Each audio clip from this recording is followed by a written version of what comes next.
আল্লাহ এতদিন আপনার হুকুম পালন করি নাই, আল্লাহ শয়তানের ওয়াসওয়াসায় পড়ে করছি গো, আপনি মাফ করে দেন।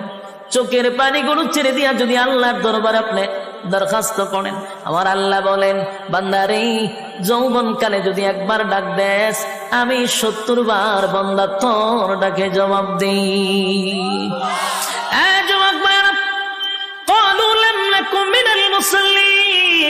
যারা দুনিয়ার জমিনে মুসল্লি ছিল না তারাই তো জাহান্নামী, এক নম্বরে জাহান্নামে যাওয়ার কারণ। আল্লাহর নবী বলেন উম্মতেরানি, হাশরের মাঠে যদি হিসাব হয়, আউয়ালু মা ইউহাসাবু বিহিল আবদু ইয়াউমাল কিয়ামাতিস সালাহ, কিয়ামতের ময়দানে সর্বপ্রথম হিসাবটা হবে নামাজে। বলুন কিসের? ১ নম্বর হিসাব হবে নামাজ। অথচ আমাদের সমাজের মানুষ নামাজটাকে বড় অবহেলা করে।